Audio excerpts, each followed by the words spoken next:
Berjumpa kembali dalam renungan harian GMI Ebenezer. Pencobaan-pencobaan yang kamu alami ialah pencobaan-pencobaan yang biasa, yang tidak melebihi kekuatan manusia. Sebab Allah setia, dan karena itu Ia tidak akan membiarkan kamu dicobai melampaui kekuatanmu. Pada waktu kamu dicobai, Ia akan memberikan kepadamu jalan keluar, sehingga kamu dapat menanggungnya. Kita berdoa. Pada pagi hari yang indah ini, kami percaya bahwa tangan Tuhan selalu menopang hidup kami. Tidak ada persoalan yang tidak dapat kami selesaikan. Bersama dengan Tuhan selalu ada jalan keluar. Berkatilah firman-Mu pagi ini, kami akan mendengarkannya. Tuhan menolong kami untuk memahaminya. Di dalam dan demi Yesus Kristus kami berdoa dan mengucap syukur. Amin. Pada pagi hari ini kita akan bersama-sama mengingat kembali ucapan bahagia yang Yesus sampaikan kepada semua orang ketika ada di atas bukit. Dan di dalam Matius pasal yang kelima ayat yang keempat, demikian bunyi firman Tuhan. Berbahagialah orang yang berduka cita karena mereka akan dihibur. Bapak, Ibu, serta saudara-saudari, ucapan bahagia ini disampaikan Tuhan Yesus kepada semua orang. Dan semua orang pada waktu itu, dari kalangan manapun, dari kalangan bawah, menengah, atas, mereka mendengar pengajaran Kristus tentang ucapan bahagia. Dan ini satu khotbah yang sangat terkenal. Yesus dengan tegas mengatakan, berbahagialah orang yang berduka cita. Orang yang berduka cita itu bukan hanya karena kehilangan keluarga, sanak saudara. Berduka cita karena kehilangan sesuatu. Tapi berduka cita juga karena pergumulan, karena persoalan. Banyak orang meratap menangis karena masalah-masalah yang dihadapi.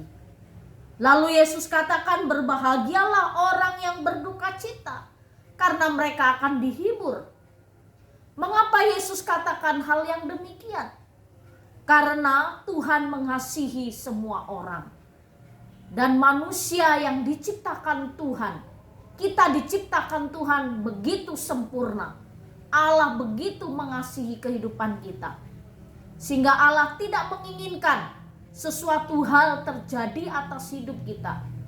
Dan Tuhan Yesus juga menginginkan kita tetap hidup bahagia di atas penderitaan, persoalan, pergumulan yang kita hadapi.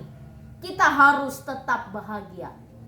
Yang Rasul Paulus katakan, pencobaan-pencobaan yang kita alami itu adalah pencobaan yang biasa, yang tidak melebihi kekuatan kita. Demikian juga persoalan-persoalan yang kita alami itu adalah persoalan yang biasa, yang kita bisa hadapi dan kita bisa selesaikan. Jangan sampai kita sebagai anak-anak Tuhan, kita dikuasai oleh persoalan sehingga hilang sukacita, hilang damai sejahtera, hilang kebahagiaan dalam hidup. Itu yang Yesus inginkan kepada semua orang pada waktu itu dan kepada kita pada saat ini. Kita harus tetap menikmati hidup, bersukacita senantiasa di dalam Tuhan, tetap bersyukur dalam segala hal. Di tengah-tengah kesulitan, badai hidup, kita tetap merasakan kebahagiaan dalam hidup. Karena kunci kebahagiaan kita bukan terletak pada apa yang kita miliki. Kunci kebahagiaan hidup kita bukan terletak pada apa yang bisa kita dapatkan. Tetapi kunci kebahagiaan kita ada di dalam Yesus Kristus. Dialah sumber kebahagiaan dalam hidup kita. Jadi Bapak, Ibu, serta saudara-saudari, berbahagialah setiap orang yang berduka cita. Berbahagialah setiap orang yang mengalami pergumulan. Berbahagialah setiap orang yang menangis karena penderitaan. Berbahagialah setiap orang yang menjerit karena pergumulan. Karena mereka akan dihiburkan oleh Tuhan. Tuhan akan memberi kekuatan. Tuhan akan memberikan jalan keluar. Nantikanlah pertolongan Tuhan yang selalu tepat pada waktunya. Kiranya Tuhan menolong kita. Mari kita berdoa. Kami bersyukur karena Engkau selalu memberi kekuatan kepada kami, sehingga kami mampu menghadapi kesulitan hidup.